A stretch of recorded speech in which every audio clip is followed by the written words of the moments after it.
All right, hello everyone. My name is Cruz Romero. One more time, we're back again with another live video. I'm the Director of Communications with the Student Assembly Board of Directors. We're here live at APTA Next at the Media Center, and we're joined by Jeanine Gunn. How are you? I'm great, thanks, Cruz. Good. Yeah, thank you for your time. Really means a lot for you to come out and talk to all the students here. Absolutely. You know it's my favorite thing to do is to talk with all of you as students. Yeah. So, Jeanine, you were literally just recently re-elected to the Board of Directors in a different position now. Mm-hmm. So you're now the treasurer of the Board of Directors. Correct. So just for all of the students, I really do think this is important because as students move into early professional and the rest of their career, I mean, the Board of Directors are acting at essentially the highest level of our profession. So can you talk to us about what the Board of Directors are? What do you do in your role? Sure. Thank you for the question. Mm-hmm. So there are 15 members of the APTA Board, and those 15 members represent our almost 100,000 members of the APTA. Yeah. So I have been a director on the board for the last 5 years, and I was just elected to the treasurer position on Tuesday. Congratulations. Thank you. And some of the roles on the board, especially for students that are watching, we not only participate in the House and take the direction from the House on big guiding principles and policies that they send our way, but at the same time, we work at more of a local level with each of our components. And the Student Assembly, Cruz is one of 10 members on the Student Assembly. They're one of the groups that we get to liaison with, and I've been the Student Assembly liaison for the last 3 years. Yeah.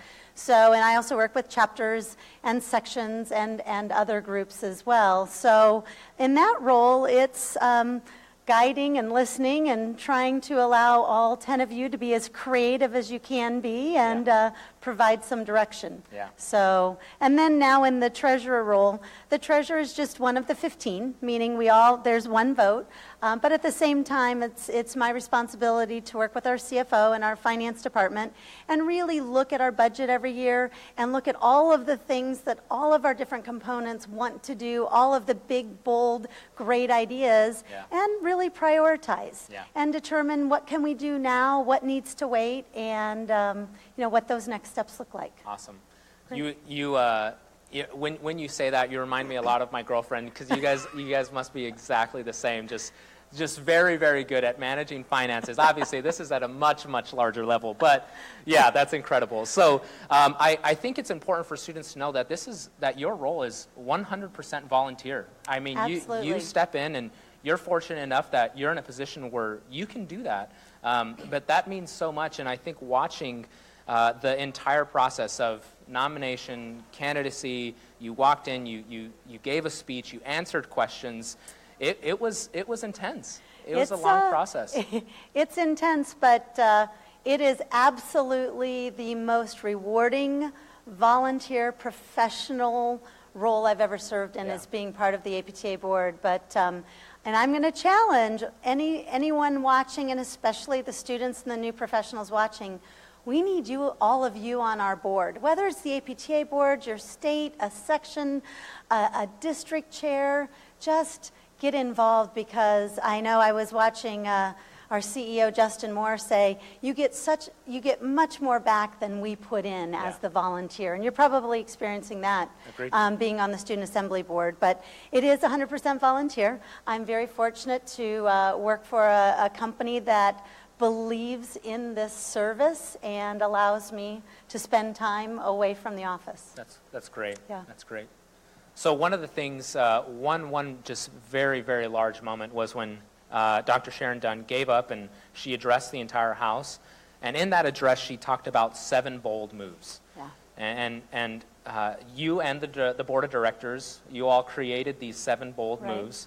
And I think it's important to highlight some of these. So 4 of them that I really want to highlight, that I think really students should know about, are a unified brand, making it really easy to be a member, diversity, inclusion, and engagement. And the last one I think that really relates to students is an educational model for the future. Right. So these 7 bold statements are almost like a guiding light, a lighthouse that we're going to look towards in the future, right?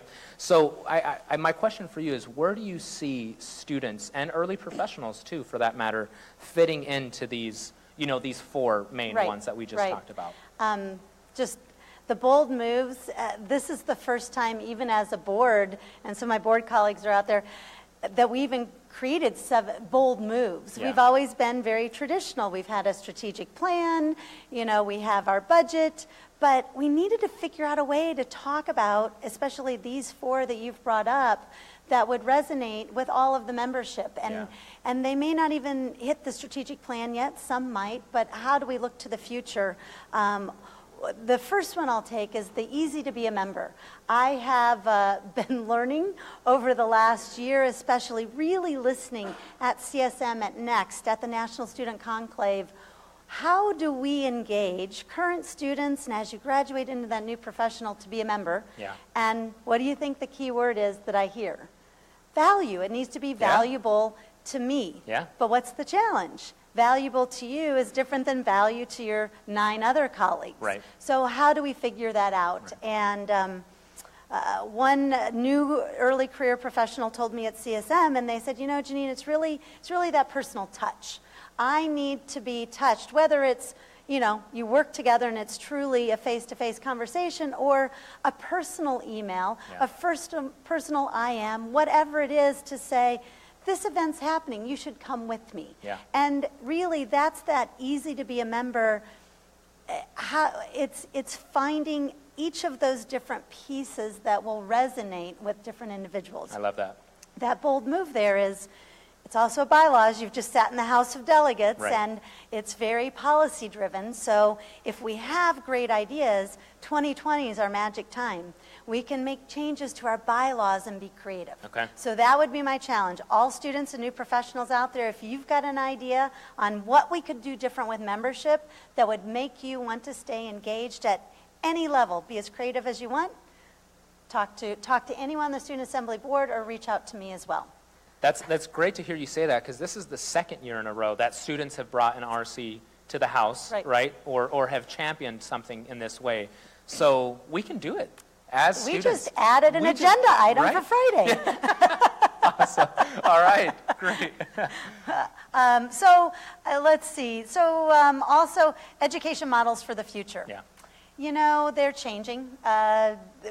DPT programs are in typically large institutions. How do we do that differently? Yeah. There's actually some schools out there that are doing more of a cloud-based education system, and you come in not 100% of the time. Yep. What are the models for when you graduate? What does it look like when you graduate with your DPT, and what's your clinical education model? And that's a really big discussion right now, and stay tuned. Throughout the next year, there are going to be surveys coming out to members, to students, to better understand what does it look like in 10 years and 30 years. This isn't an immediate light switch. Right. This is a big, bold move. Yeah. And probably one of the other ones is just looking at the diversity. You've been a great champion. Cruz spoke in front of the House of Delegates, I believe, today, and just really championing how do we touch more individuals with diverse backgrounds than currently our association has. And not only of ethnicity, but of cognitive, everything. All different types of diversity. Everything. Yeah. And I think some of the things that you and your board have even talked about are just ideas. It can't be when you're in high school or when you're in college and thinking about PT. It's got to go much earlier. Yeah. It's got to go back to the elementary schools. How do we get involved? God, I love that. To let kids, I mean, I have 2 grandchildren. One wants to be a fireman and one wants to be a doctor. They don't even know what a physical therapist is. So we've got to change that. And I think students are the ones that can help us do that. I agree. That's great. Thank you so much. Absolutely. God, again, one more time, it really means a lot when our leaders, you know, at the highest level are saying that. It really does. So I'm not sure if you really realize just how much that means. So great to hear that. So now taking a step forward, you mentioned the strategic plan. And the way currently the strategic plan is laid out is there's 3 large buckets. So we have transform the society, transform the profession, and then transform the association. Right. So now what I'm really curious is how do you think students and early professionals now fit into those 3 buckets? Right.